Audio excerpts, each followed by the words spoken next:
Welcome to the stream. Happy Sunday. A Saturday no stream this weekend. Out and about with friends doing things, and by the time I got home yesterday, I was tired. I was like, I'm just gonna chill and not. So, because of that, we're gonna be pulling double duty today. Two big heavyweight in theory type streams. Maybe not lengthwise, but content wise. Ooh, the C word. I didn't mean it in the drained, soulless content word that that you hear getting thrown about. That's not what I mean. I just mean property wise. So yeah, welcome to the stream. Happy Sunday. Hope everyone's doing great. Today's the day. It is May 31st. So not yet into June, unfortunately. But so close. And we're gonna be pulling double duty, as I said today.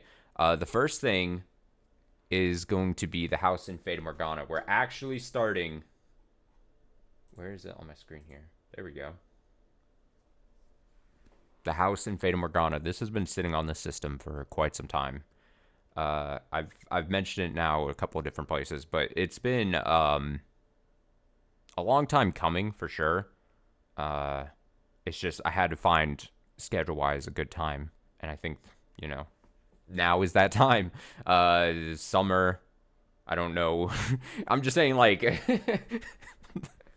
the way I said summer makes it seem like I know, like, summer has any importance to the story, or the point I was trying to make was it's the start of, like, almost like a new season in real life, where just kind of, like, we've, I mean, the main thing I was trying to say was that I really wanted to finish Raging Loop.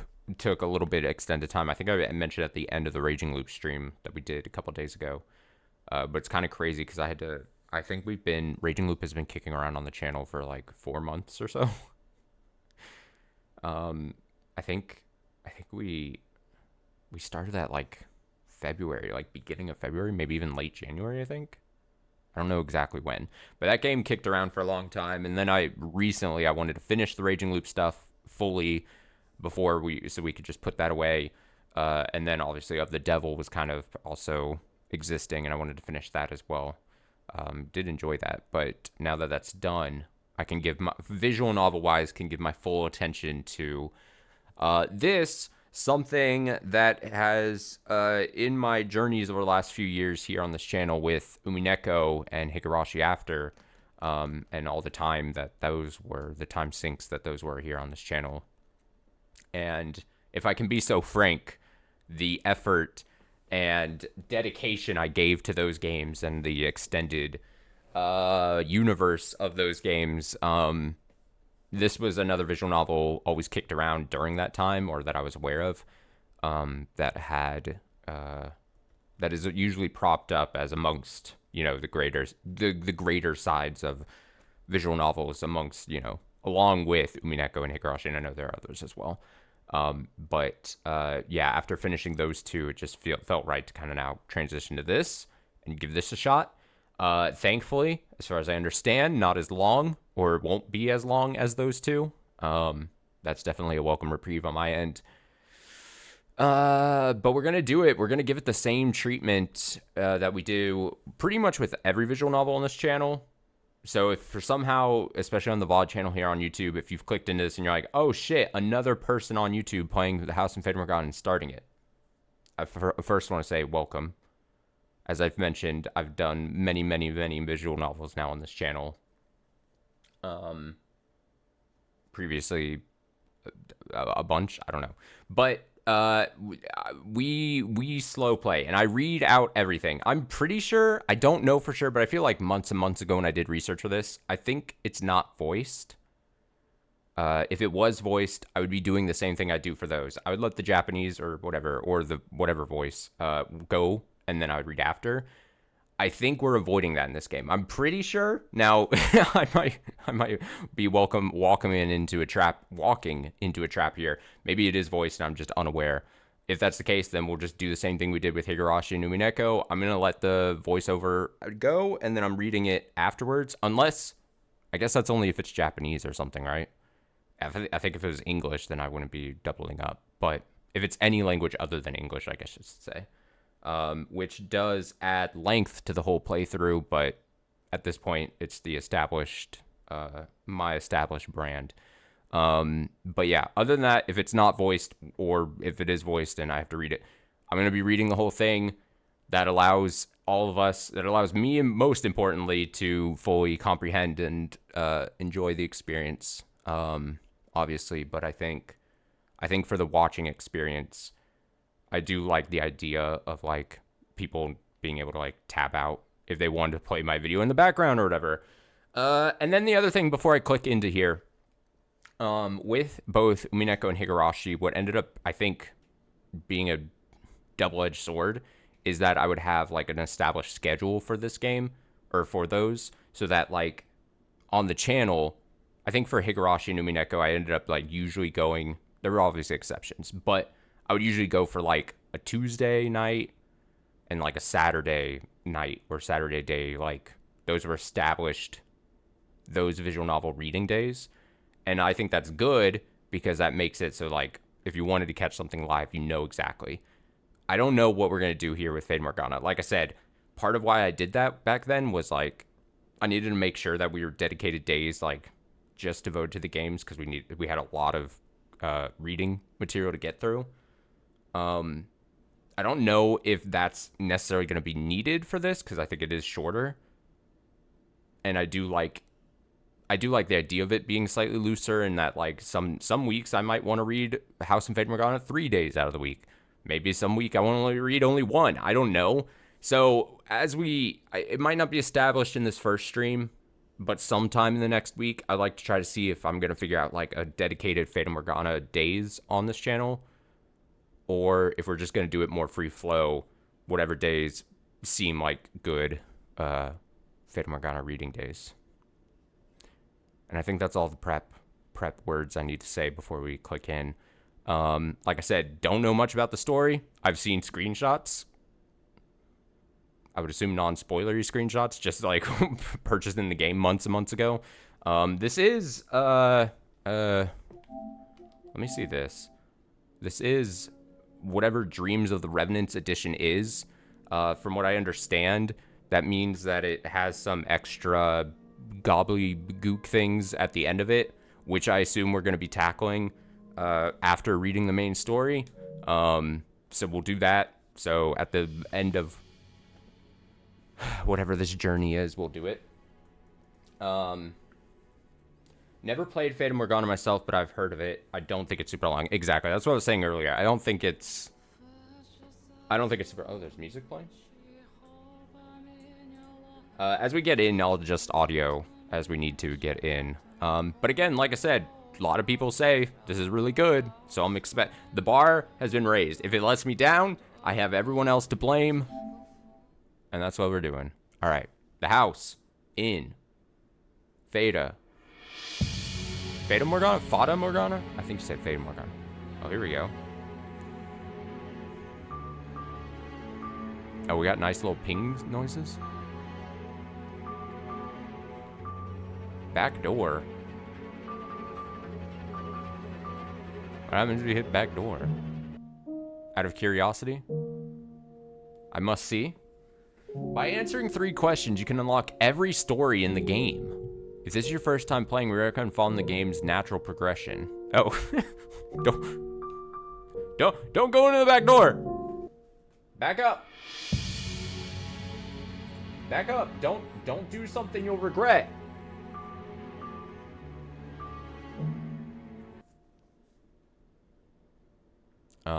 Let's see here. Music volume, voice volume, sound effects. Lower music volume during voice playback. Lower the volume of music while voices are playing. That's actually pretty good. Yeah. Voice is not selectable for some reason. We might adjust these once we get into it. Automatically exit skip mode upon encountering a choice. Yeah, I think that would be good. Button layout. X accept, 0 O cancel. Oh, so they have the opposite. They have the like more Japanese button option. Autosave at choices every chapter.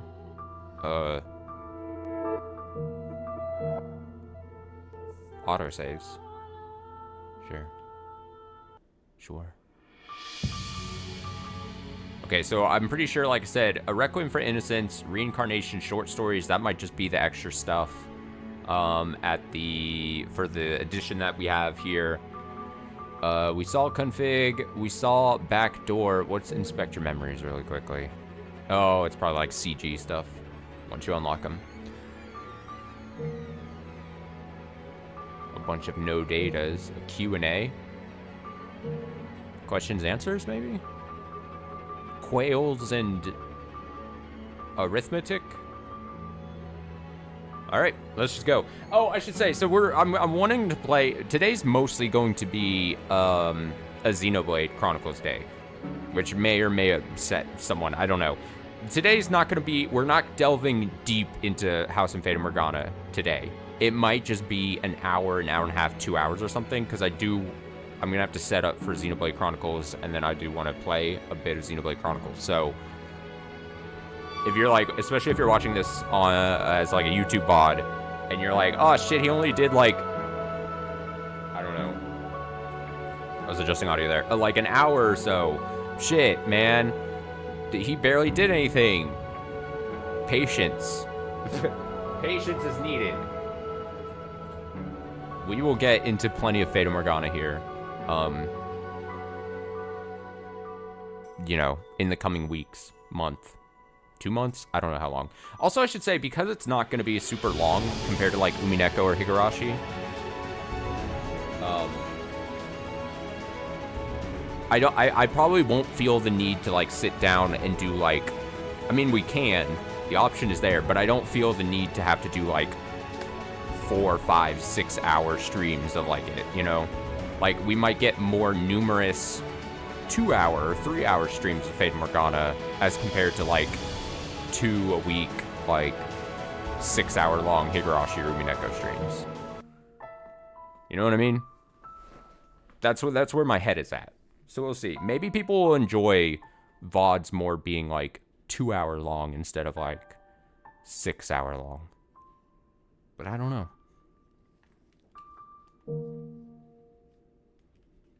How many endings are we working with here? 8 endings, clad in question marks. All right, strap in. We are starting. Attention. This game contains depiction of blood, graphic violence, and other potentially disturbing content. Additionally, certain characters are shown to use them. That went way too quick. Are you fucking kidding me? What? I didn't even press anything. I didn't even get to read like one sentence. Bruh. My content warning. This is a house that sits beyond dark, dense woods. Take a screenshot of that content warning. I'm gonna have to... like the world fading into view.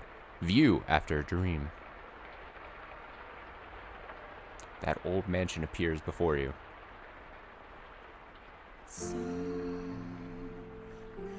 Without realizing it. You instinctively accept as truth the events unfolding before you. Now, I do know... I'll say it after this. The house lives in perpetuity, an amalgam of myriad fates and generations. No one knows who first said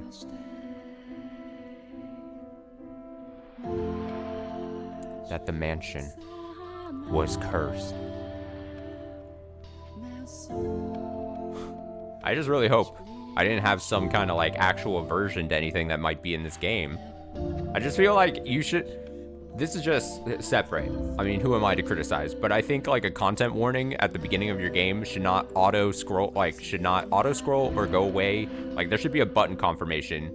If you're gonna take the time to warn your players, potential players, you should allow them to read it no matter how long it takes them. At the very least, give them a few more seconds. Jesus. It's just so funny.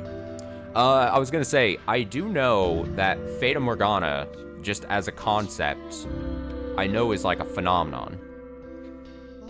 I'm smart enough to know that Fata Morgana is like a thing outside of this game. That's all I know. Our Father, who art in heaven, hallowed be thy name. How allowed? Is it hallowed? Oh, hallowed. Have mercy on me, O Father, and cast their souls into eternal damnation.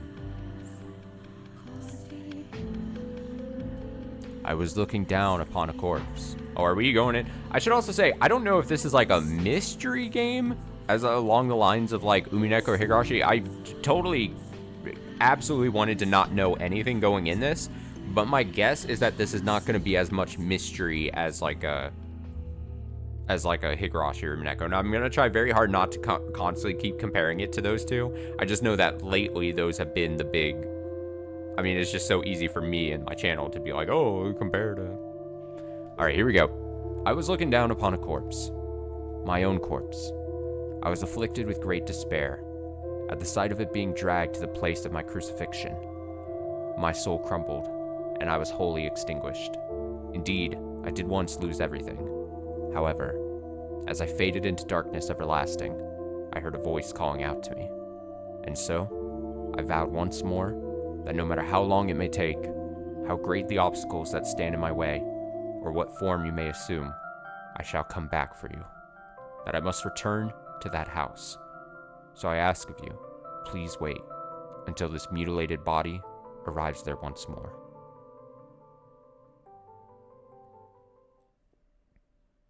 Your consciousness, wavering like a ship at sea, was slowly drawn back to the surface. Sorry, I shouldn't laugh. With each new breath, feeling gradually returned to your fingers. Master. You could hear the pattering of rain from somewhere. Master? And the sound of a crackling fire. Wake up, Master. Creak, creak, creak. Wake up. When you came to, you were rocking back and forth in a rocking chair. The room was dimly lit. Aside from the flickering of the fireplace, there was no other illumination. No light shone through the closed windows. There was only the pitter-patter of rain on the glass. It was as though the whole mansion had been enveloped in darkness. Man, if this is not voiced, like I assume it's not, this truly is this is like audiobook with me. You literally just put me in your ears. We get some sound effects. You put me in another tab. This would be me if I was paid to actually do an audiobook. And aside from that, I don't think I've got the voice for audiobooks. Like, on a long list of people out there that could probably do a really good audiobook, I'm probably far down on that list, but, you know, this is what you get. Oh, splendid. You have finally awoken. Someone called out to you. You were about to search the room, but that turned out to be unnecessary. The source of the voice was crouching beside... Well, I said it's not voice, but then it said that there are voices in that configuration menu. So what are we... We're gonna get through this whole game, and there's gonna be just like one voice line. It's gonna be like this epic moment. That's it. That's all you get. The source of the voice was crouching beside the chair, looking up at you with emerald eyes. Good morning, Master.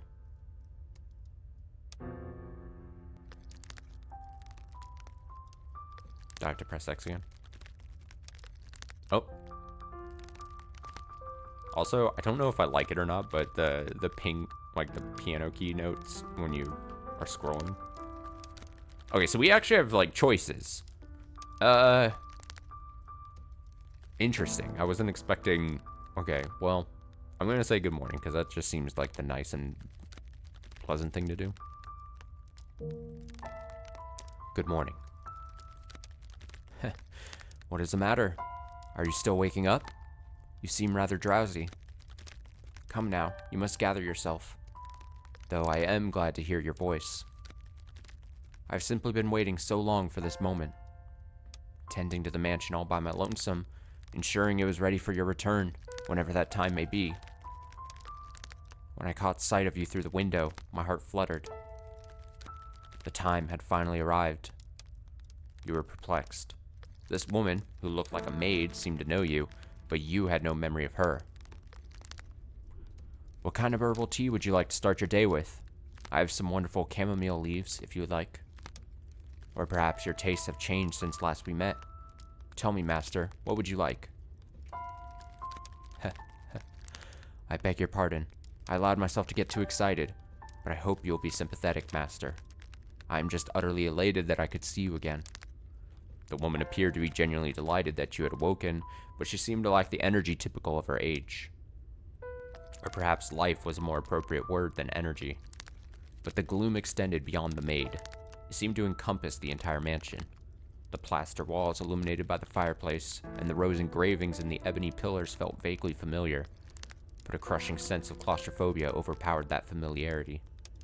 It seemed as though the house wasn't interested in accepting you just yet. Oh my, you do not know who I am?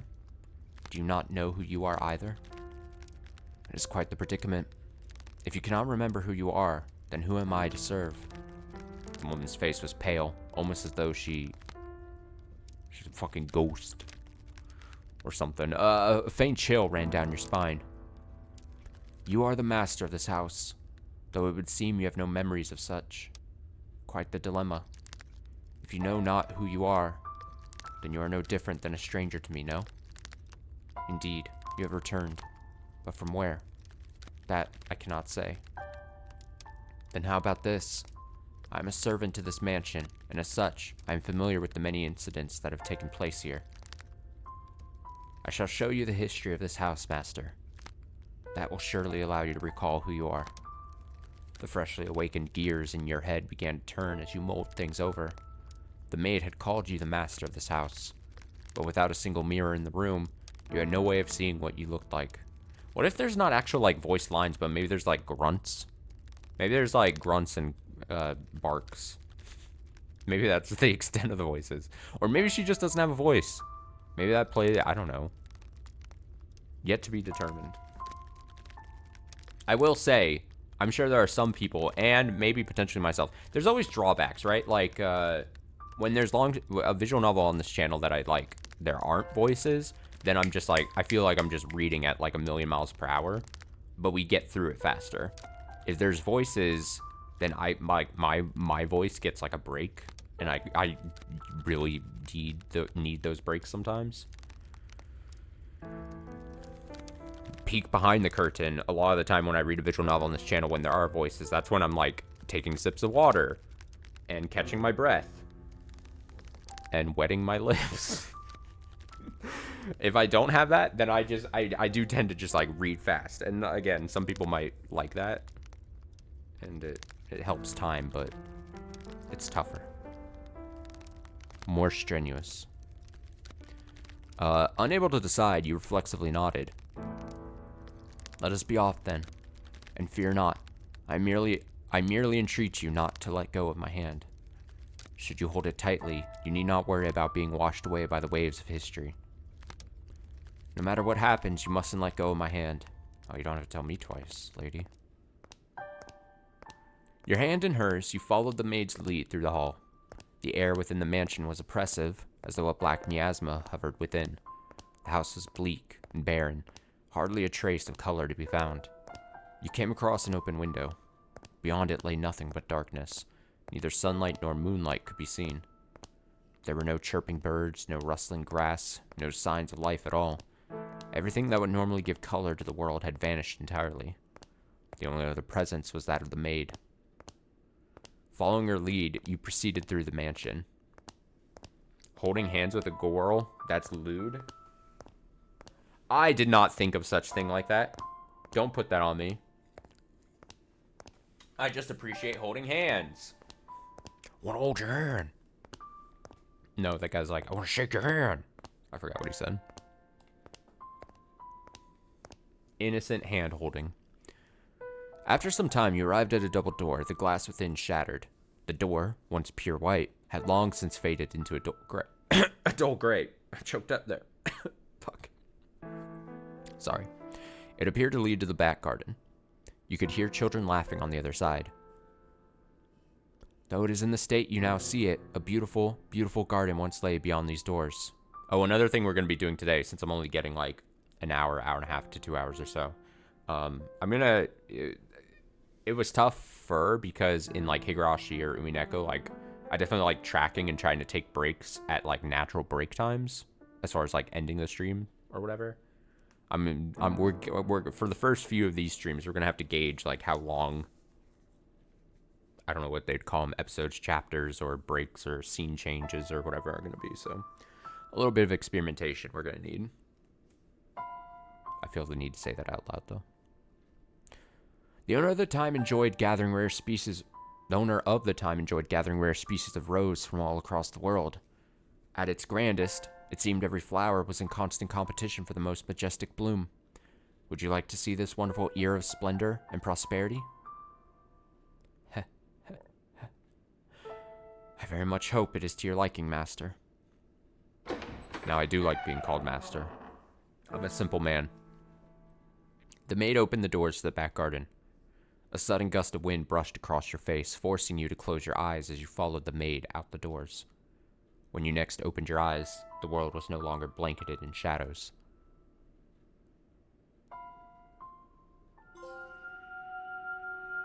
The first door. 1603. Oh, we're going back in time. Oh, the box is different. Text box. The mansion had an alluring air of beauty about it in that era. It was almost like something out of a fairy tale. This period of history could perhaps be described as a symphony of destruction, as cumbersome principles of old came crashing down. Freed from the day-to-day oppression of these antiquated precepts, the people seemed to hark back to the more poetic, expressive ways of old. They took these newly blossoming emotions in hand. Sorry, I really want to listen to music. I interrupted myself. And with them, they wrote literature, painted portraits, composed theater, and found love. Even the church, which had maintained authority throughout the Middle Ages, embraced the changing times, adopting the culture's flowering sense of aesthetic. War would break out not 20 years from then, plucking the ripened era from the tree of history, but that is of no concern to us now. At the time, it was still what people referred to as the Golden Age, a period of fervor for all who were there.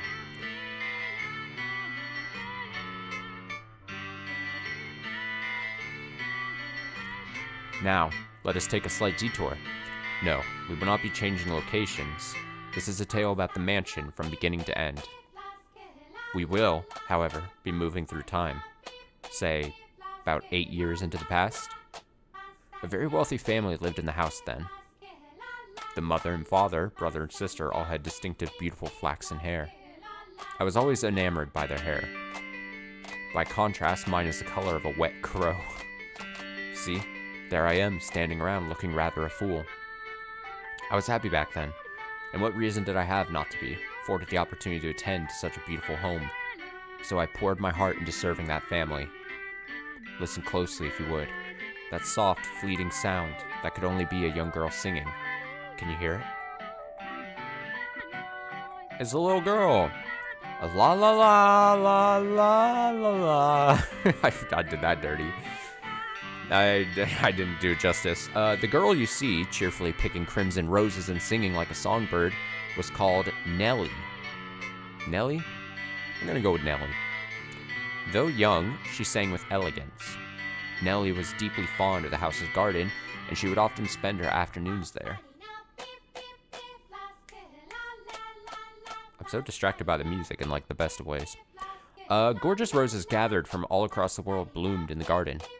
They were given the utmost care, and even had their thorns removed, so young Nellie would not hurt herself, naturally. The light brown-haired girl carefully plucked petals from the roses, gathering them up as she sang. Her voice was like music played by fairies. Nay, the sight of her was like an angel descended from heaven. Oh dear, please don't look at me like that. I admit I was being rather fanciful, but what is a woman if not fanciful? Little bird, singing night and day. For your little birdie heart, sing your woes away. I'm not gonna do like a little girl voice. Pretty flowers all around the little birds. And even when the sun comes up, oh, dearest Mel, I've forgotten what comes next. Are you listening? Nellie was, as a matter of fact, not the only visitor to the rose garden that day. She always came with her older brother, Mel. Mel looks like he's tired of Nellie's shit. That's the face of like I'm tired. That is my face 24/7. The young siblings were inseparable. Mel adored his little sister, who in turn pined for his attention. The sight of the two innocent children cuddling together, not yet shackled by fear for the future, was truly heartwarming. That day, Mel was sitting in the shade of a tree reading a book. As I am sure you are aware, in their time, books could not yet be mass-produced. What he was reading had been copied by a scribe. I presume he had borrowed it from the church. The book, having passed through many hands over many years, was visibly worn, but I suppose that just speaks to its importance.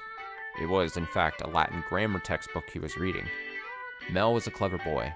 He had attended church from a very young age, where a priest would instruct him in Latin grammar. So at that time, believed he was capable of reading even advanced texts. "Oh, dearest Mel, please." The young girl approached her brother, who was consumed by the text. In her hands, she carried a large pile of rose petals. Though his sister's shadow overlapped with the trees, the boy still did not notice. So Nellie puffed her cheeks, thrust out her slender arms, and let the petals fall. "Ah! Ha! Ha! Look, your head is covered in roses, Mel." "Oh, Nellie, you got petals on the book. This isn't mine. Can't afford to let it get dirty." "It's your fault, dearest Mel. I tried to get your attention. And besides, flowers won't get a book dirty." "I must raise the white flag. When did my little lady find herself such a sharp wit?" "While waiting for you, dearest Mel. I waited, and you didn't so much as glance at me. I'll be an adult by the time you're done reading that book." "Wow, that soon?" "That soon. Mother says girls grow up fast." She may be right. In that case, we should do something together before you're all grown up.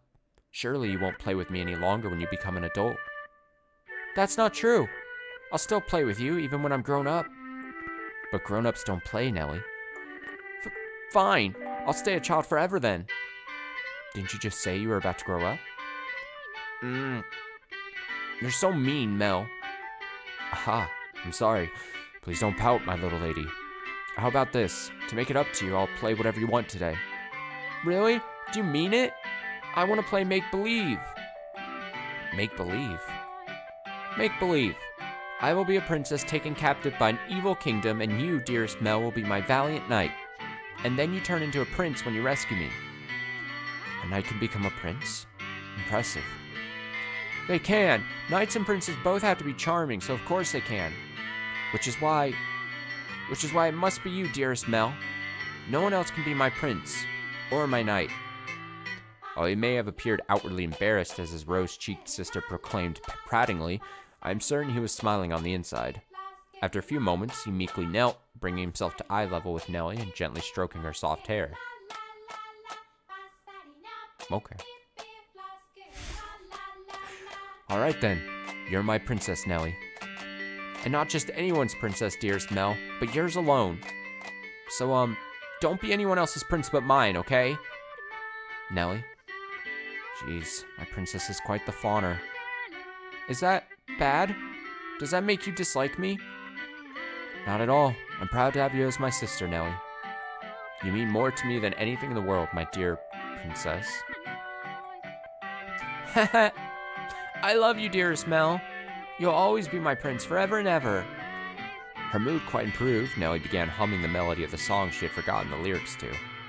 Holding the skirt of her dress out from her body, the youngest girl pranced about the rose garden. Mel, his eyes on her back, gave a little shrug. "Oh, Nellie, don't come crying to me if you trip running like that." But Mel was not entirely disapproving of his sister's excitement. He carefully brushed aside the petals on his book, sat in the shade of the tree, and began chasing after Nellie.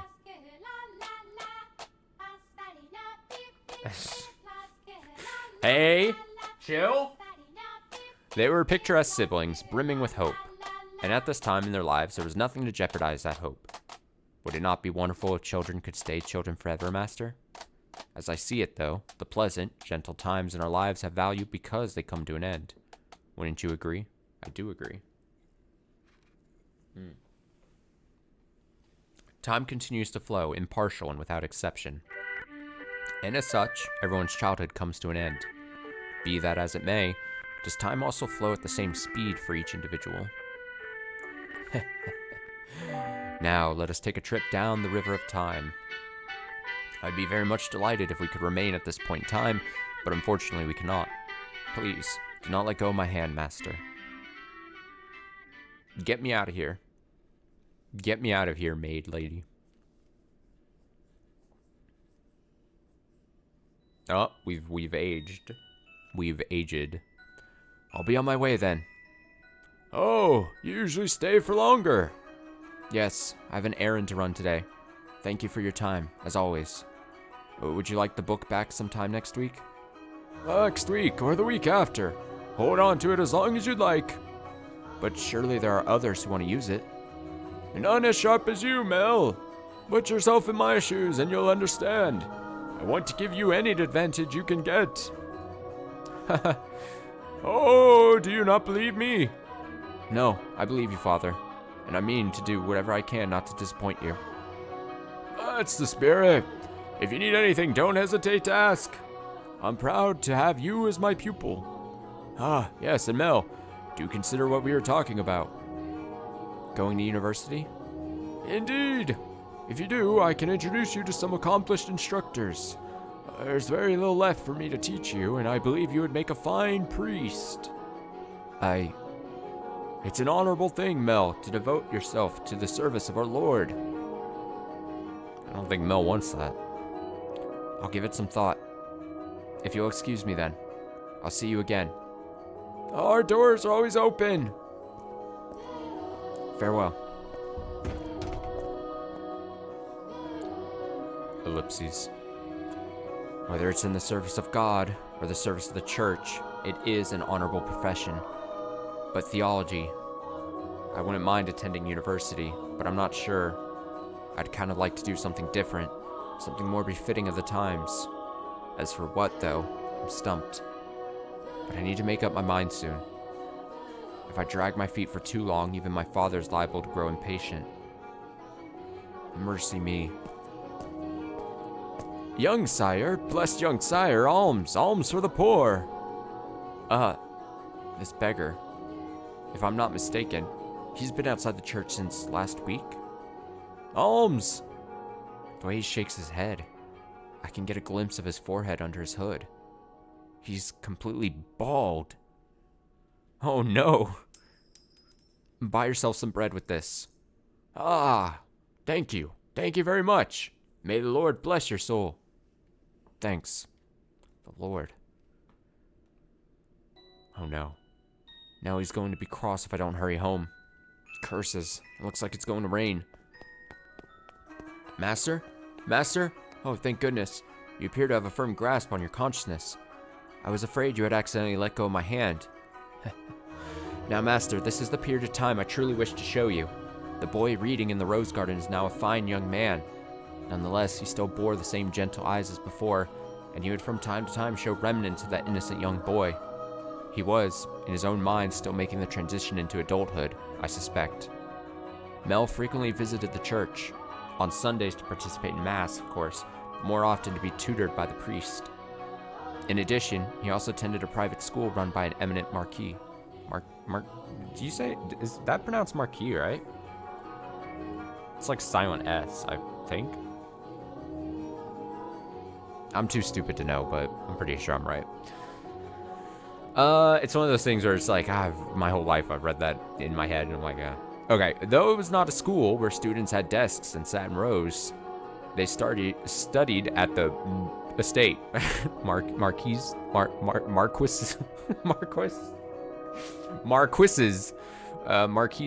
estate. Secondary and higher education was not the same as it is today, and Mel was considering university. The priest wanted to recruit him to the church, but Mel was having difficulty deciding what he should do. That he had such a choice is envious, is it not?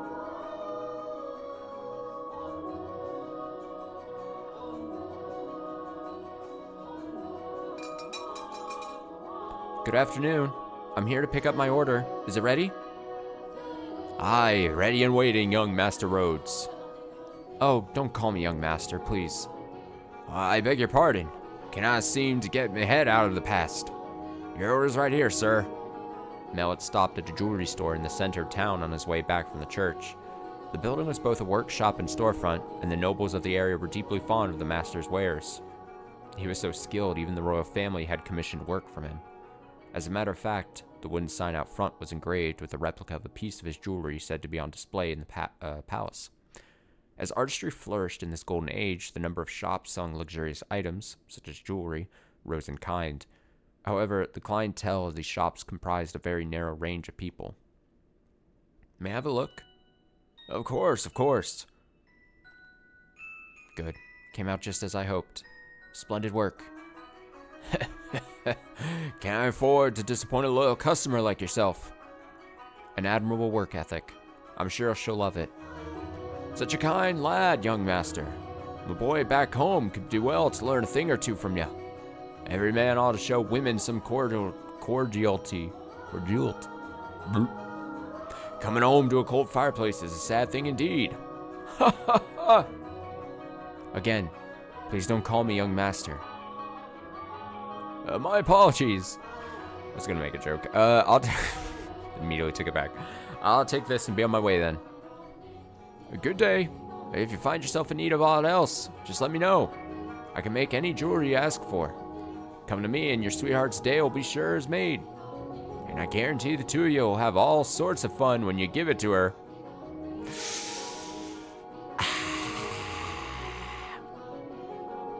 Please, I don't have a sweetheart.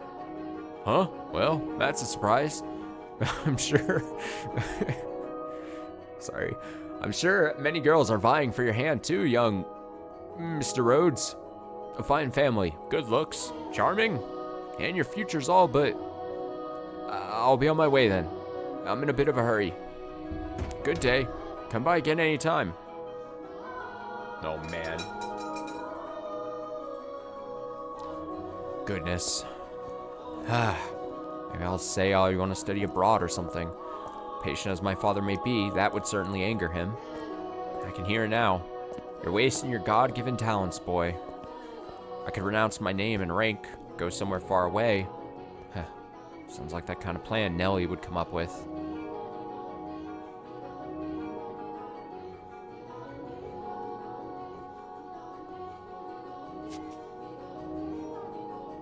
As he drew closer to the mansion, the rich fragrance of roses grew more prominent. Over time, this distinctive scent had led visitors to refer to the house as Rose Manor. It was also probably a play on the flaxen-haired family's last name, Rhodes, which you heard the owner of the jewelry store say just moments earlier. The mansion looked quite different than it does now, no? No thickets of ivy covering the walls and no rotten, broken doors to be found. I wonder what the Rhodes family would think if they saw the house in its present tragic condition. The sight of their abundantly blooming roses, a veritable symbol of prosperity, long since withered and turned into soil. My apologies. I got a little sentimental there. Let us forget for a moment about our own time. I suppose I stayed out a little too long. Oh well, sun still shines high in the sky. I'm sure it's... Dearest Mel, what took you so long? Wherever have you been? I've been waiting forever. Forever. Nellie, you're not in the house? Nope, you were taking so long I decided to wait by the gate. But you didn't even notice me, at all. Is that any way to treat a lady? All that studying's got your head stuck up in the clouds. No, it hasn't, really. Also, you're heavy. Could you please get off my back? Heavy? I've been gradually reducing the amount of sweets I eat. Yeah, you should not call a lady heavy. Come on now. I've been gradually reducing the amounts of sweets I eat, and I love sweets to maintain my figure for a new dress. And you call me heavy? I didn't catch that. Were you saying a tongue twister? You're such a dimwit, Mel. Jerk, blockhead, weakling, and obnoxious to boot. Whatever happened to the delightful little girl who was once my sister? She'd probably throw a fit if I said that out loud. Should you really be outside, Nelly? You are the star of today's event. It's fine. They can call it a birthday party, but I know it's just about fraternizing. It's obvious what Father's true motives are. He'll be gathering a bunch of boys from good families to look for someone to marry me off to. Ugh, I have no interest in that at all. Please, please find someone. Please. Please. And for my sake. Anyway, don't be like that, Nelly. They're all here for you. At least enjoy what you can of the party. I guess. Besides, it's not completely terrible. Look at this, dearest Mel. What do you think? What do I think? About what? About what? Mel! All caps.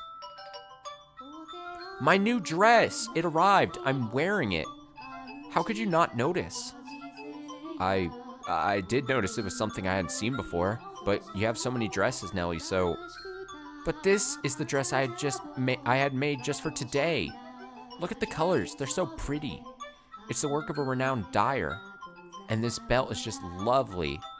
You see how it comes together to form a butterfly? Oh, I'm just absolutely in love with it. I think I'll be wearing this dress for a while to come. So, tell me, what do you think? Does it look good on me? Yeah, it does. It's pretty. In some ways, I guess she is still a delightful little girl. Oh, dearest Mel, I love you. Don't tackle me again. Don't tackle Mel again. I guess not me. I say me because we were in like the first person for Mel, but really, the way this has been established is that I am some master of some sort who may or may not already have been shown. I don't know, but I'm time traveling. I'm doing like I'm just witnessing with the ghost maid some situation. Whoa, don't jump on me like that.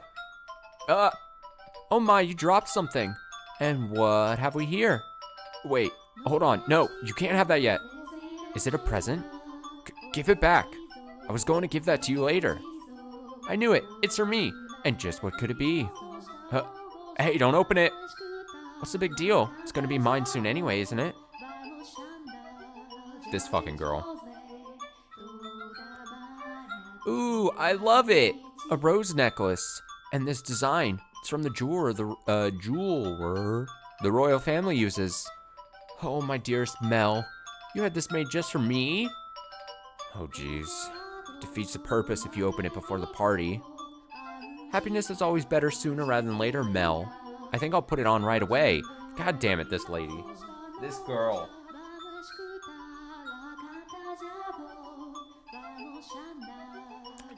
There. How does it look? It looks lovely. My prince is still the sweetest in all the land. Don't make such weird noises. Oh, but why not? A prince always knows exactly what his princess wants. And this princess wanted some rose jewelry to go with her new dress. Understand? Jeez, I sure don't have it easy playing your prince, Nelly.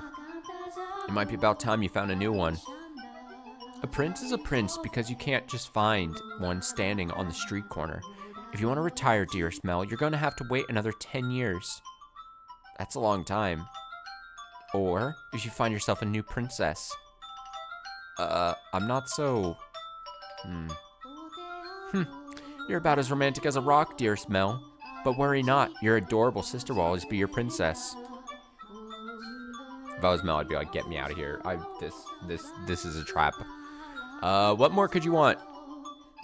I don't like any of this. I feel bad for Mel. He's like, all right, what am I doing with the rest of my life job-wise? I've got some priest telling me I gotta work, do holy work or whatever the fuck. I have a just obnoxious sister doing I don't know what. Don't like that situation. I constantly, my sprite looks like I'm constantly in pain. I'm tired. I probably just want to sleep. Are you really allowed to be the judge of that? I mean more to you than any other girl in the world, do I not? Then that makes me your perfect princess. Huh, huh, huh, huh. Hey, what was that with that laugh and it'll all be over soon laugh? You're always telling me I mean more than anyone, do you? Yes, you do. More than anyone in the world, my beloved baby sister. I'll take good care of the necklace. Thank you, my dearest Mel. Well, if you're happy with it, then so am I. You're very welcome. Now, back into the house with you. Can't have a party without the guest of honor. Do you know if anyone is here yet? Nope. I imagine they'll be here soon, though. If I was Mel, I'd be like, get me off this ride. Mel needs to sister zone her. Sister zone is wild. Oh, man. Were you down at the church again today, Mel? Yeah, there was something I didn't know how to translate, so I went to look it up. Wow, so diligent. I can't say I really like the priest there, personally. Actually, I kind of feel the same way. What? Really? Why? Well, you know, I have my reasons. So even you don't always like the priest, huh? Let's skip Mass on Sunday then. We can go play. No skipping church. As grew the brother, so too did the sister. That day, Nellie would be turning 14, and Mel, 3 years her senior, was 17. You saw it with your own eyes, so you know just how much she has changed. She was always a cute little girl, and she grew into an even more beautiful young woman. Though she was only 14, she was well on her way to becoming a fine lady. As for her character, well, it fucking sucked. But a girl like that has her own charms, would you not say? Drifting down the river of time, the two siblings matured into healthy young adults, but the core of their relationship did not change in the slightest. Nellie was very much attached to her brother. As much as Mel complained, he still cared deeply for his sister. Around the time the sun had begun to set, carriages started lining up outside as well-dressed aristocrats made their way into the house. As Nellie had suspected, the majority of them were boys. Alright, pester these boys. Do the thing. Yes, I understand. You don't need to say anything more. Rose Manor, right? Okay, we'll go together. Me? Alone? No, please don't make me. The inhabitants of Rose Manor are surely living quite contented lives. And I'm sure they don't remember a thing.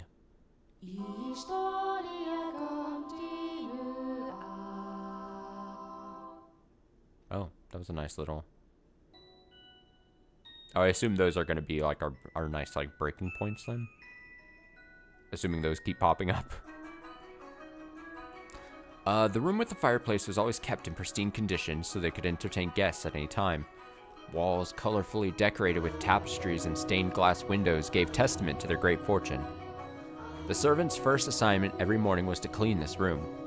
Pitchers, silver plates, and silverware were polished to a shine so they could be proudly put to use at a moment's notice. As for events like their daughter's birthday, the room served an even more important role. The table's tops were removed, so they had ordered new tabletops with designs made especially for this occasion. And once the banquet had drawn to a close, tables speckled with half-empty wine glasses and leftover candied fruits were moved off to the side to make room for, of course, the festivities. Good evening, Lady Nellie. You're looking particularly lovely today. Nellie, I have these jewels cut just for you.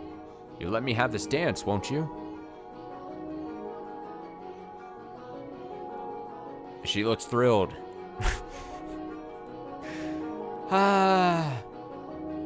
What's the matter, Nellie? You look exhausted. These are pretty good. Want one? I know you like sweets. They're apples candied in rock sugar, I think. You disappoint me, dearest Mel. What do you think is the matter? They just keep coming, it never ends. It's driving me up the wall. Everyone's just repeating the same lines they've been taught. They all think pretty jewels and request to dance are enough to make a girl swoon. But I think that is true for you, Nellie. Though, why is she disappointed with me? Ugh, I think I'm done with birthday parties after this year. They'll probably throw an even bigger one next year. Huh? Why? Well, you know, you're about that age, Nelly. You are a reasonably distinguished family, so... Or we are a reasonably distinguished family, so there are a number of different houses that would like to have connections with us. So what you're saying is do it for the family? No, that's not. I won't date or marry anyone. I have no interest in being used as a pawn in their inter-family politics. Pawn? I wouldn't go that far. And I'm sure Father wants to let you choose yourself. You know, someone you actually love. Love? I never thought I would hear you talk about love, dearest Mel. You don't even understand what makes Shakespeare's play so beautiful, and you're talking about love? You fell asleep during Romeo and Juliet, and you're talking about love? We went all the way out to the Globe Theater, too. Well, pardon me for being ignorant when it comes to romance and the arts, but you're not, Nellie. Shakespeare's make-believe story made you cry like a baby. Anyone would cry at that. You'd have to be crazy to sleep through it. That's not what I'm saying. Someone as emotionally vibrant as you, Nellie, would have no problem finding love. Ah, dearest Mel, we should dance. Lady Nellie, could I have this? Fuck off! Let's dance, dearest Mel. What? Me? Wait Come on, I really like this song. Quit pulling on me, Nellie. What's the point of us dancing? We're siblings. Mother and father are staring daggers at us. Nellie needs to, like... someone needs to wrangle, like, the situation. I'm fully on board with her being like, I don't want to be used just as a family pawn. I don't like this arranged, like, situation. I'm all for that. Girl power. All... Bravo. Clapping hands. Love that. Don't like the way she's weaponizing that slightly, it seems. That seems a bit more problematic. But I'm not putting this on Mel. I'm not saying Mel needs to control the situation. I'm saying someone else. Someone else that's a party to this. No matter. What day is it today, dearest Mel? Your birthday. Exactly, so I can do what I want. Now attend to your princess, as a proper prince should. Oh geez, how did I get myself into this? I just like how his sprite is constantly like hand on the back of his neck almost, like, oh fuck, constantly like, we're fucked!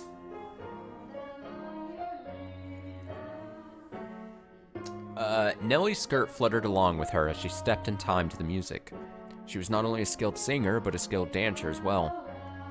Mel, on the other hand, fumbled over his own feet trying to keep up.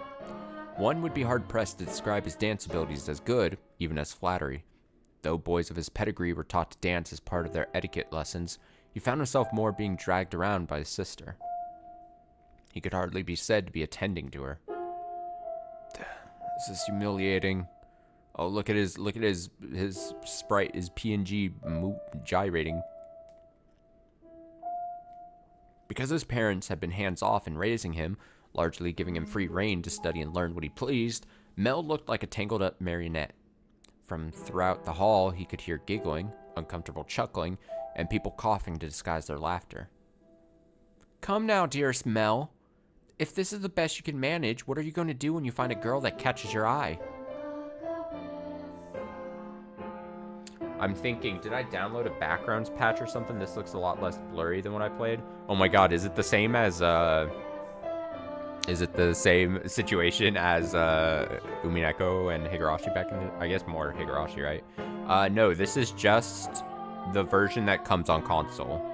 I forget what the subtitle is, Remnants of the something something. So, maybe if it's updated from what you've played or whatever. Although, if that's the case, if the backgrounds were even more blurrier than in, like, some other version, then I'm all for it. notorious blurry background hater me from like the Higurashi days. Using the... No, this might just be like an updated version. That wouldn't surprise me if that's the case. I won't, so it doesn't matter. He. Follow my lead, Mel. 1, 2, 3. 1, 2, 3.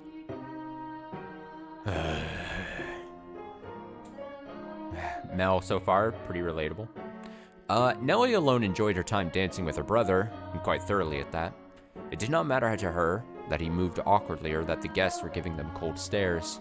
It was their parents who first cracked under the pressure. Just as their father was about to give an exaggerated cough and stop the music, a ruckus suddenly swelled up near the entrance. What could that be? Who knows? Whatever's going on, I've been spared. The music... Excuse me again. I keep hiccuping it. The music came to a stop and the party guests began bustling. The sibling's father spoke up sternly above the noise in order to quell the spreading commotion. He ordered the servants to investigate, had the music restarted, gave a short apology for the interruption, and set the party back on course. I went to go check on the entrance with the other servants, as I recall.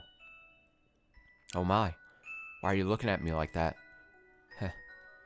These are not my memories, but those which dwell within the mansion. Do you think we should be following what happens next from my perspective then? That is not what confused you? Well, your question shall be answered in time. In time. Now, let us return to our tale. Okay, so we're getting like confirmation that this is, I assume, the maid who's the narrator of this whole thing so far, seemingly was a party to this. Yeah. Editions features higher resolution, painterly, and crisper backgrounds, while the original features abstract, surreal, and watercolor art. Oh, okay. So yeah, it's kind of like the Higurashi situation where I had used the 7th mod to get the more clearer backgrounds. I don't know. I bet there are probably fans out there of the more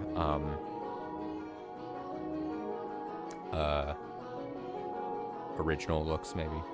I don't know.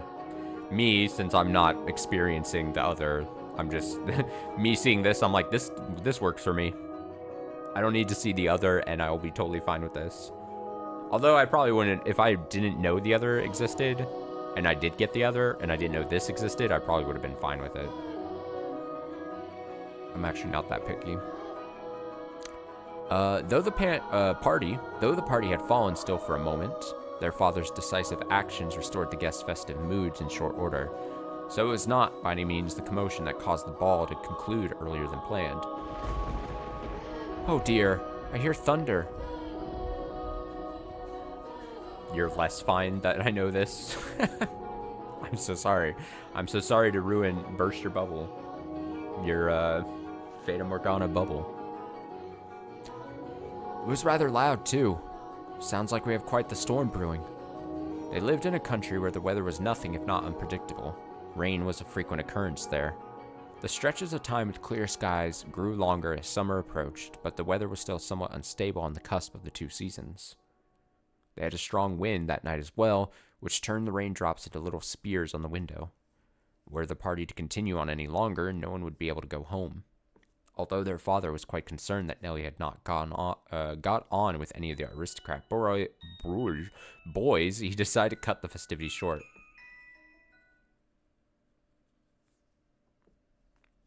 Thank goodness, it ended early. How lucky I am. This must be a blessing for always being such a good girl. I'm not sure having your own birthday party cut short counts as lucky. But it was no fun. I can't help if I'm not enjoying myself. And for heaven's sake, Arthur was here. I have no interest in dancing with that dunce. Fuck Arthur. Arthur? Who's that again? Someone who was here? Unbelievable. You don't remember anything, do you, dearest Mel? He came over to play a few times when we were little.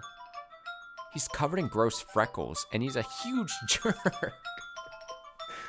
Man, fuck Arthur, I guess. He said my hair looked like the color of fallen leaves. Fallen leaves! Just thinking about that ugly smirk has me fuming. And yet he acts like nothing happened. He even calls me Lady Nelly, for goodness sake.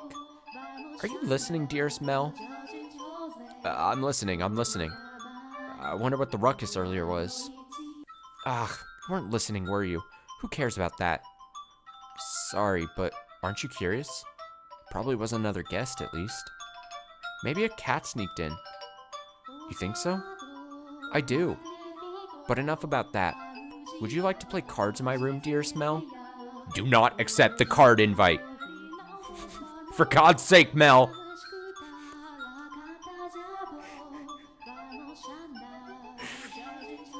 I was gonna tell a story, but it's probably, it feels like it's a story I probably shared on stream before, but it's not the time or place for it right now for me. You'll just have to wonder. I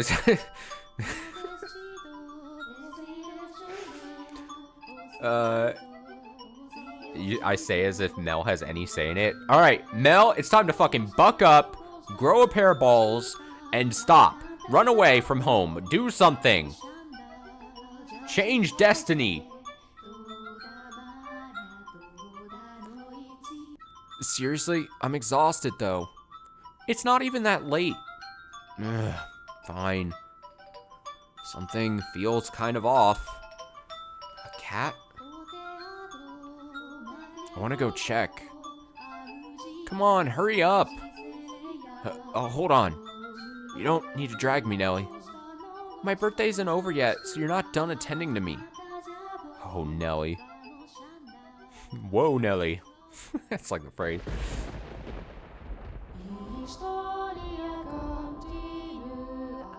Alright, so these seem to pop up frequently enough, so we might be able to, like, pick a good time when those pop up, that, like, those, like, scene transitions, to get a nice break. If they pop up frequently enough, then that means that we'll be able to, at a decent time, be like, alright, we got one, and then we can do it. I'd appreciate that. I would very much enjoy that game. The rain just won't let up. I can't sleep. I wonder what the commotion earlier was about. Oh, for goodness sake. It's all the storm's fault. That's why I can't sleep. I'm just fretting over nothing. I'm sure Nelly was right. It was just a cat. Maybe a dog? I can't sleep. I hardly ever have this much trouble falling asleep.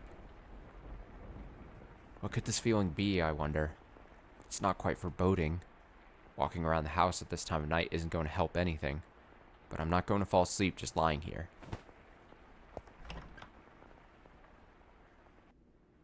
The only sounds that could be heard in the dark corridors were the sharp pitter-patter of the rain, his footsteps, and his breathing. Though he was intimately familiar with the layout of the house, that night the hallways felt like an endless labyrinth veiled in shadows. No moonlight shone through the windows, so he naturally found himself moving cautiously, despite being in his own residence. Keeping the palm of his hand pressed up against the chilly wall, he put one foot in front of the other. But to where he was supposed to head? Mel, of course, had no way of answering that question himself. If he had anything, it was guidance from above, the path to his destination lit by flashes of lightning. Or perhaps there was something else leading him along. Though he progressed with a fair bit of hesitation in his step, Mel was slowly but surely drawing nearer to one room in particular. He made his way through the seemingly endless halls. Past the living room, its fireplace long since cooled. Into another corridor. And then stopped outside in Abigail's bedchamber. The dim glow of a lamp spilled through the cracks in the door. A gust of wind is not necessarily to make a flame flicker. A person's movements or vibrations in the air from someone speaking, the slightest of motions can cause the light of a fire to quiver. Shifting subtly, as though nudged by an invisible fingertip. I can see light from inside. Is she still awake? A voice? He seemed to be hesitating. It would not be difficult for him to approach the door and peer inside, but he had reservations about peeping in on another's chambers, even if it was his own house. Moreover, this room was assigned to a woman. There was a woman behind that door. What would you do, master, in this situation? What would I do in this situation? Ugh, don't ask me. Would you succumb to your curiosity and gaze inside? No. Don't put that on me. Don't put that on me. Or would you respect the owner's privacy? I shouldn't be doing this. But the voice, it feels like it's calling to me or someone else. Yes, me, could sense someone watching me at that moment. He had succumbed to his curiosity. He stood on the other side of the door from me, his flaxen eyes open wide, trying to remain as invisible as possible. The wavering in his heart seemed to create faint ripples in the air, which I pretended not to notice. Yes, I knew he was there. I could sense his presence and his wavering emotions. However, I could not begin to speculate as to his true feelings, or how great a surprise this was to him. I too am discovering new facets of this tale by viewing it through the eyes of the mansion. But it is not I who is of concern, Master. It is you. You, and... I know I shouldn't be doing this. I should be ashamed of myself. But I can't look away. Who is that? Who is that? Her skin, it's so pale you can practically see through it. Is it that white because she was out in the cold rain? Her hair is white as snow and her eyes, they're like, how do I describe it? My vocabulary truly lacks for situations like this. They look like blood? No, that's just disturbing. Then wine, perhaps? No, more translucent than that. Gemstones, then?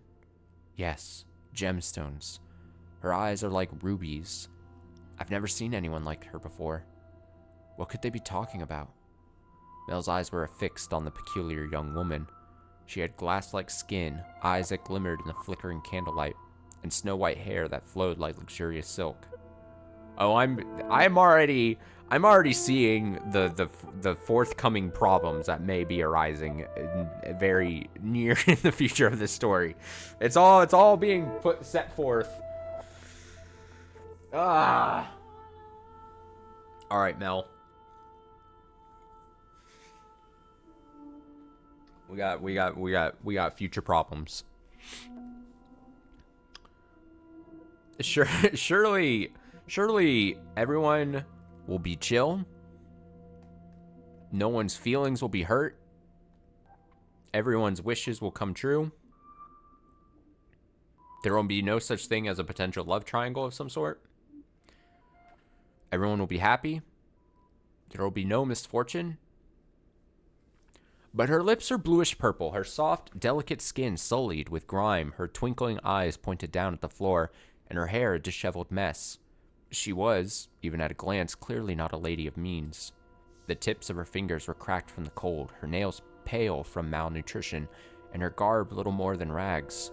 However, true beauty is always visible, no matter what it may be hidden beneath. Even wrapped in a veil of insalubrity.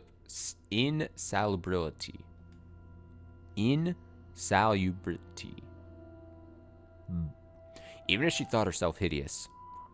I wonder what happened to her. Mel could no longer avert his gaze from the girl's visage. He had, for the time being, forgotten the shame he felt for peeping. As he strained his ears to hear the conversation taking place inside, a sickly voice arose from the white-haired girl's purple lips. So feeble was the sound that a gentle breeze blowing through the room could carry it away. I apologize for the trouble. Think nothing of it. Give your apologies and thanks to the mistress. Understood. There is something strangely comforting about this house, almost as if I've been here before. If my father were here, I'm sure he'd be quite fond of it. I am sorry about your father. There's nothing you could have done, I imagine. When you came to our rescue, he was already... Rescue? Father? Was that, perchance, what the commotion was about? He stared intently, entranced by the scene unfolding beyond the door. A gaze can often signal one's presence to others more effectively than words. The white-haired girl could likely sense him there as well. She flickered her gem-like eyes upward. Beauty, grace, stunning. That was when the boy finally felt a pang of panic. For a split second, his flaxen eyes met her ruby eyes, causing him to recoil from the door. His heart was pounding like the rain outside. Careful not to make a sound, he took 2 steps away. Did she catch me? I'm not sure. It was only for a moment. She can't have seen me. The boy did not have the courage to peek in on the room a second time, so he cautiously returned to his bedchamber as quietly as he could manage.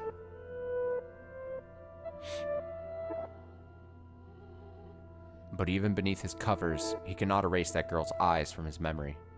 Her melancholic red irises, her voice, delicate as glass sculpture, her pale, almost lifeless skin, her pure white hair. Every singular detail kept him from banishing her image from his mind, nor could he restrain his heavily pounding heart. Who could she be? Who is that girl?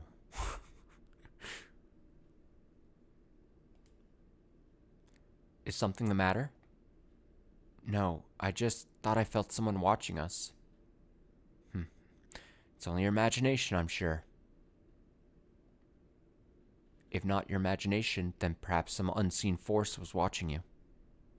Unseen force? Are you familiar with how people refer to this mansion? Rose Manor? Yes, indeed. It is called Rose Manor because you can smell the sweet fragrance of the rose garden even at a great distance. But that is not what I meant. It is said... we've got... I should have said this earlier, but just speaking of like rose gardens and then a mansion, it's like, which is the greater location? This, the Rose Manor, or Rokkenjima, fucking Umineko Island mansion? Battle of the heavyweight mansions. Who comes out on top? It is said that a witch resides within that. A witch, you say? Oh, shit. I spoke too soon. That a witch resides within the house. A witch? I've not heard any such stories. Yes, her name is Beatrice. You probably wouldn't have. It was a very, very long time ago. There's a riddle that you must solve, and then you can get the gold of Rokkenjima. Sorry, I shouldn't. You probably wouldn't have. It was a very, very long time ago. Nothing you need concern yourself with. You have a peculiar presence about you. Should I consider that a compliment?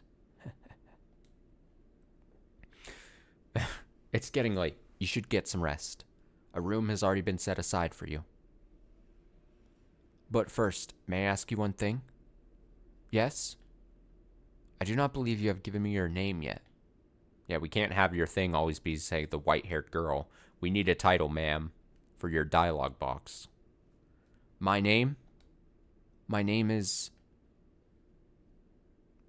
Oh, we're not getting it. L. Okay. Wake up. Get up, Mel! Oh, fuck, it's her again! The worst! What? Huh? It's morning. You disappoint me, dearest Mel. It's very much long since morning. I didn't see you at breakfast, so I came to find out what was the matter. I've really been asleep that long? And Father's too lenient on you, dearest Mel. Oversleeping is hardly proper behavior for a firstborn son. I know. But before that... Yes, dearest Mel? What are you doing in here? You can't just go prancing into a boy's bedchamber. Leave that to the servants. I did send one for you. You're the one who refused to wake up. Besides, it's not like we're strangers. We used to sleep together all the time. That was long ago. Things are different now. Oh, you're overthinking it, silly. Now hurry up. Alright, are we all on the hating Nelly train? Or do we all just hate her? Now hurry up. Out of bed, sleepyhead. Alright, I'm getting up. So you can see yourself out. Oh my, you look awful, dearest Mel. For someone who overslept, you look like you didn't get a wink last night. You think so? You didn't go out on the town last night, did you? Naughty, naughty boy. I would never. You know that. You squeaked. I don't think I believe you. I didn't go out last night or anything. I'm tired because you had me playing cards until late, Nellie. Hey, we weren't playing for that long. Besides, look at me. I got up just fine. Anyway, shoo. I can't get dressed with you in here. Fine, I'm leaving. Oh, I almost forgot Tears, Mel. What? What now? Come on, no need to be mean. I'm sure you'll be quite surprised at the news. Oh? At breakfast, which you missed, Father told us. Told you what? Do I really want to say? It sounds like you want me out of your room, dearest Mel. Please, Nellie. We got a new maid today from a house we have ties to, supposedly.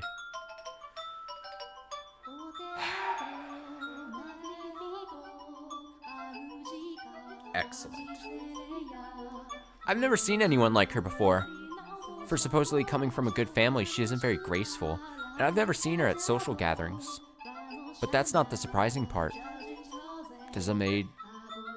She's peculiar. Has a very unusual appearance, that one. Have white hair? What? How do you know that, dearest Mel? Thanks, Nellie. Hey, get back here. Oh, for goodness sake, what's gotten into him? At the time, the majority of servants at the mansion were men. However, the ladies of the house all had Abigails, so there were several women servants, myself included. The maids, by and large, were selected from the daughters of other esteemed families. It was, you could say, a sort of training before they entered society. The girls would serve at houses even more powerful than their own, and the white-haired girl Mel saw the night before was one such maid. When he heard this, Mel could not sit still any longer. I didn't really think this through, did I? I don't even know where she is. I'm guessing she's probably Mother's maid. White hair? It has to be the girl from last night. But deep down, he was having difficulty believing the young woman he had seen the previous night was truly here to be a servant. And can you blame him? When he saw her, she was an absolute mess. Hardly what you would envision from a girl of class. She looked perfectly fine, guys. She was fucking ugly as shit and like, oh, dirty and ugh. But he did not seek her to find out whether that was true. He merely wanted to see her once more, just ascertain whether what he had witnessed the previous night was real or his imagination. And he wanted to have an actual conversation with her. I don't want to run into Mother. That would be awkward. He was heading toward his mother's bedchamber, but the closer the closer he drew, the heavier each step grew. He rounded a corner, debating whether or not to head back, and stopped in his tracks. On occasion, wishes do come true. When Mel turned the corner, he saw her. The same girl. That same white hair. She appeared to be cleaning the hallway. She traced along the wooden carvings lining the walls, making certain not to miss even a speck of dust. The girl wore a pristine dress, the uniform of the mansion's Abigails. There was no longer any filth to obscure her booty. All that had covered her pure white hair and glass-like skin was no longer. The one thing that had not changed was her listless ruby eyes. Pardon me. Hearing his footsteps, the young woman raised her head. She caught Mel's gaze and for a brief moment merely blinked at him in silence. Lord Mel, yes? Your father informed me of you. Did he? I guess I don't need to introduce myself then. I believe she made an attempt to smile that was difficult to tell, and she quickly dropped her gaze back to the floor. Flax and Ruby met only for the briefest moment. She seemed to be looking at both someone and no one at all. Everyone here truly has the most beautiful color of hair. Did you have business with the mistress, Lord Mel? I can let her know, if you would like. No, I was looking for you. For me? Mel felt as though all the blood in his body had begun to flow backwards. He could not effectively describe the sensation, but in a word, it resembled panic. On his way to find her, Mel had come up with a number of subjects he wanted to talk about, and he generally had little trouble speaking with others. He'd had less experience interacting with women, this was true, but the time he had spent around Nellie had kept him from stumbling too much. Until then. Yes, for you. Why would you be looking for me, Lord Mel? I was wondering how you were doing. Pardon? I'm quite fine. Good. That's great to hear. You fool, Mel. What are you even saying? You have more important things to ask, like where she came from. Or to tell her she has pretty hair and eyes. But I don't want to trouble her too much. Lord Mel? Yes? Sorry, you just suddenly fell silent. Was I, in your way? In my way? No, not at all. What are you up to? I'm cleaning? Well, yeah, didn't even need to ask. You're cleaning.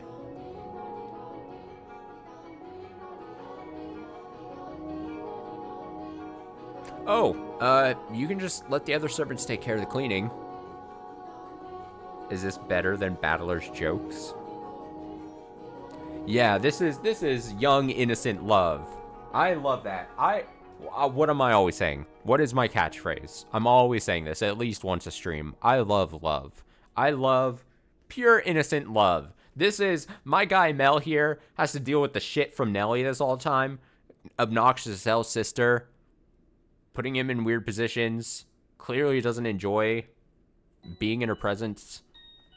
And then he's like awe-stricken by this like white-haired, majestic lady girl that comes from just like a miracle. We gotta root for the guy. We gotta root for him. I think I already read this, but I'll read it again. Oh, you can just let the other servants take care of the cleaning. You're one of the noble's daughters we took in, right? Then why is Mother making...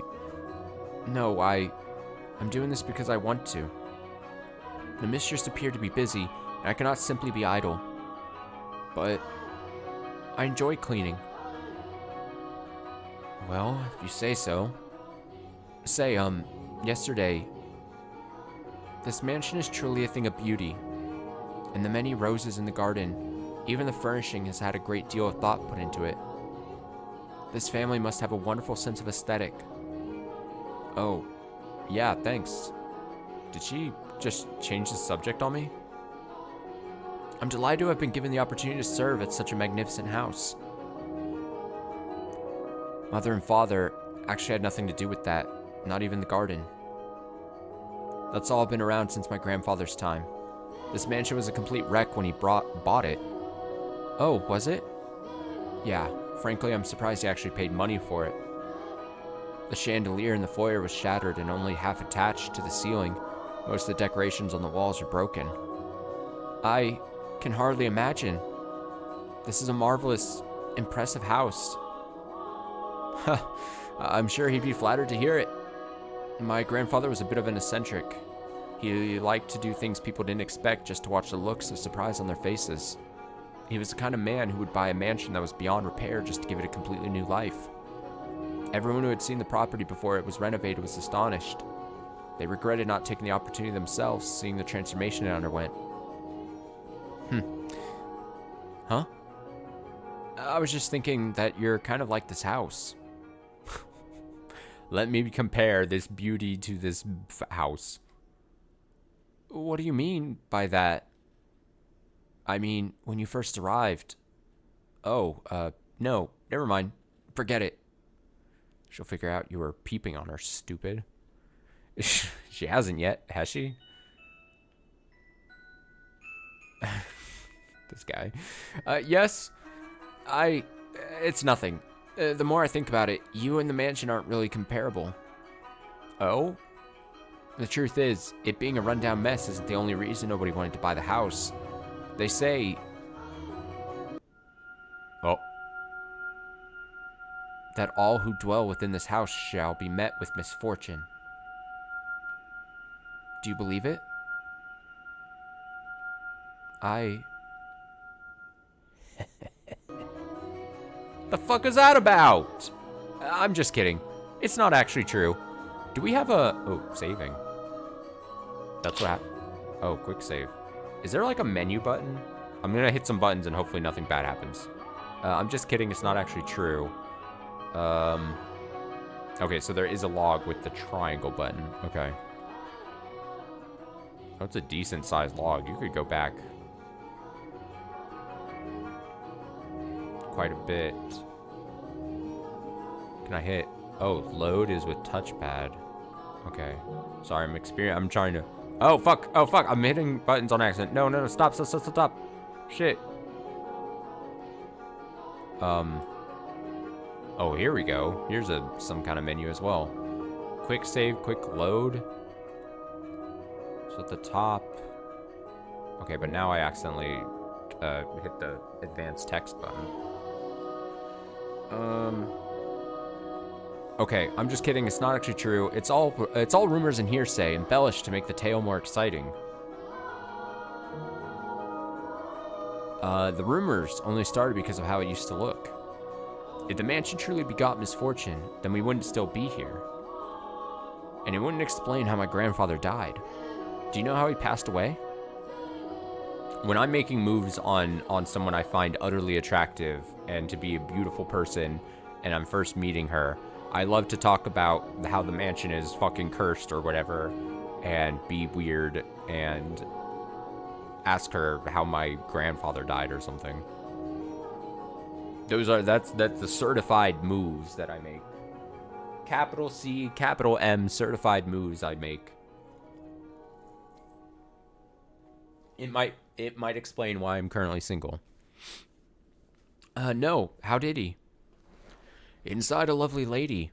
What do you... Oh, what? Hey! Let me make sure I read that correctly. Okay, do you know how he passed away? Inside a lovely lady. Hold up. What? Believe it or not, that was how he died. Together with a young, beautiful woman. There are worse ways to die, probably. His time ran out while he was making love to her, they say. What a wild thing to start talking about. A rather crude way to go. But he was hardly misfortunate. What'd I tell you? Yes? Just so you know, I promise I didn't inherit my grandfather's propensity for such base behavior. I am pure of body and spirit, dedicated wholly to my studies, so... Now, like I said, disadvantage of opening my first conversation with this person I truly find attractive. Disadvantage of talking about how my grandfather passed or whatever and the weird mansion. Obviously creepy subject matter. But if she makes it through this and she still has conversations with me in the future, then I could say anything. Then we're set for life. If she's down to clown with this conversation, everything is fair game. She meekly says, hey, she laughed. My apologies. No, it's fine. Anyway, we were talking about the mansion, right? I've always thought it was kind of a strange place myself. That dress you're wearing, it was found here after my grandfather bought it. You don't see that kind of design around these parts, so I'm guessing it was probably important. The architecture is really old-fashioned too, which must have caught grandfather's eye. When he announced his plans to buy it, the entire family opposed his decision, but he refused to budge. Renovation upon renovation gave the mansion new life, but of all this work, he was most fond of the roses in the garden. He collected species from all across the world, and every time he got a new one, he would summon gardeners to arrange and grow them. It took incredibly long to complete. There were even some that wouldn't grow in the climate of this land, but grandfather refused to give in. Man, just the contrast of like him talking about whatever to her with the conversations we've seen between her or him and Nellie. And him just being like acting constantly tired and like just over her shit. Versus this where he's just yapping nonstop. He truly loved roses. Me, I don't really get how someone could be so impassioned about them. It's just embarrassing every time someone calls this house Rose Manor. Perhaps the roses were meant for someone. What? I'm simply speculating. Roses make wonderful gifts, after all. Indeed, they do.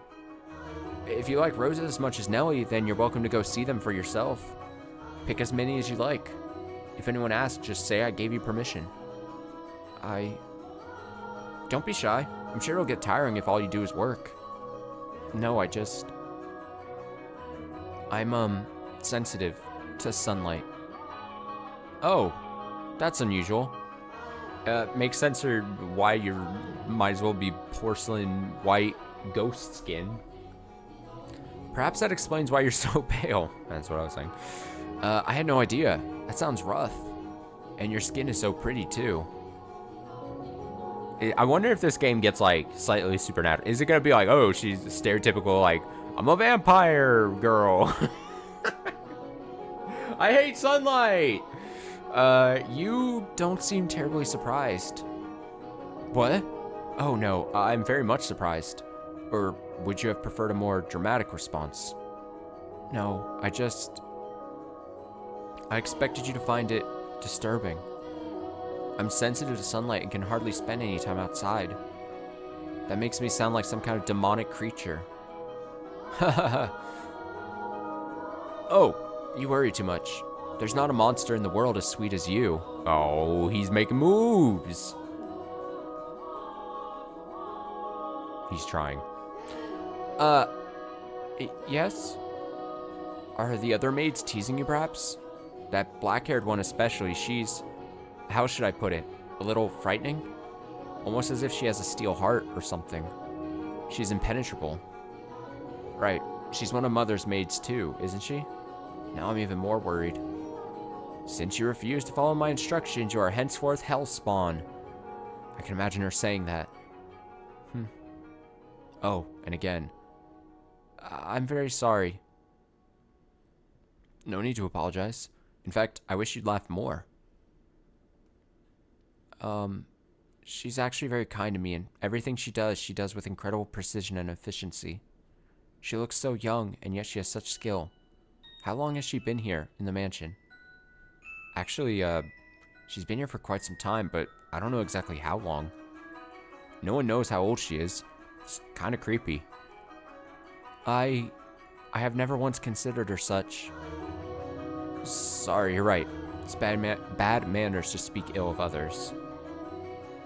Either way, she still scares me. It's like there's no light in her eyes. Or like her smiles are all faked. That doesn't make her any less pretty, though. The conversation died. I have to think of something else to talk about.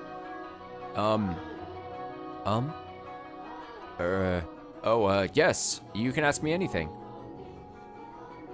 Does the master, your father, Lord Mel, often retire from the mansion? I've not seen him around. Oh, yeah, father frequently returns home. This mansion is actually our secondary house. Why do you ask, though? I was just curious, nothing more. Oh.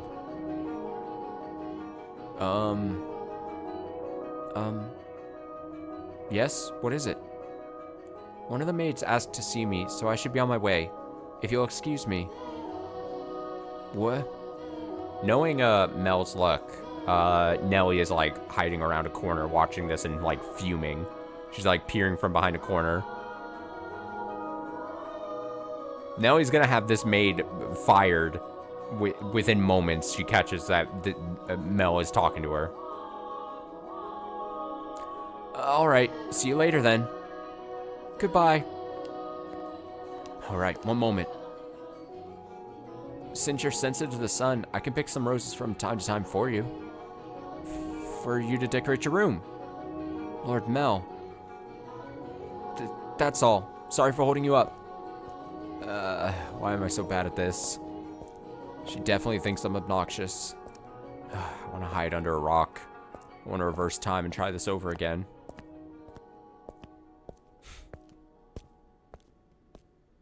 Roses are not becoming of me.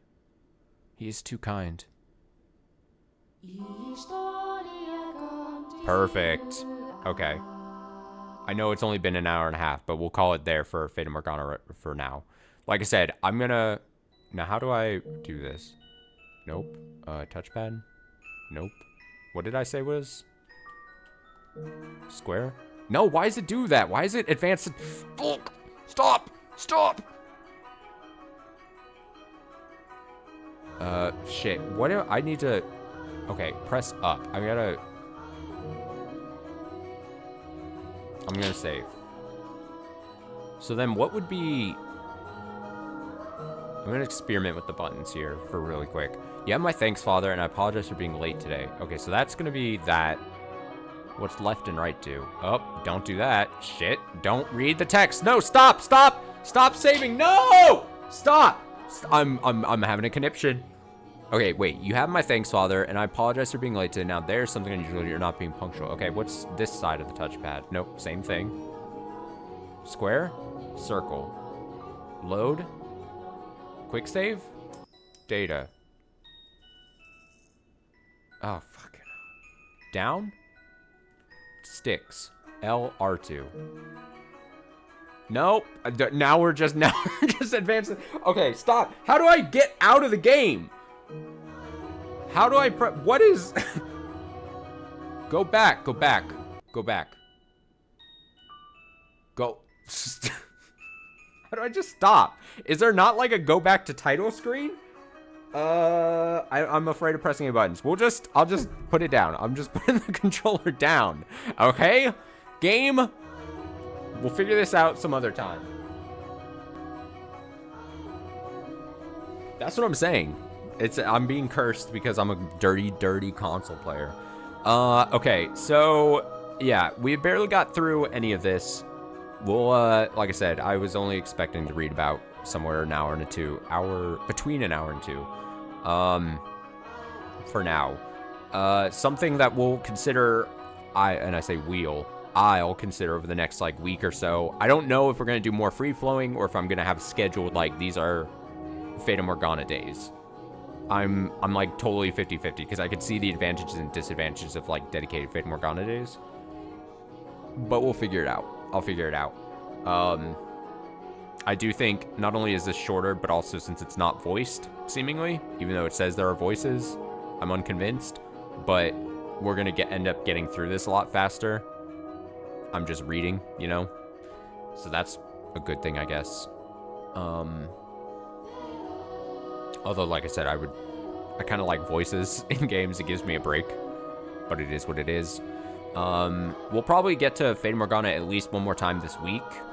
Maybe like later in the week, maybe even like Friday night or something is kind of what I'm feeling, but we'll see. And yeah, we'll just plug away through this over the next, I don't know how long it's going to take, a month or so, 2 months, whatever the case may be. I'm excited. We've set the stage already. We see our guy, Mel. We see our girl, Nelly. She's obnoxious. We hate her. Everyone hates her. Me and my homies hate Nelly. Now we have mysterious white-haired maid. We've got already a young love triangle formed.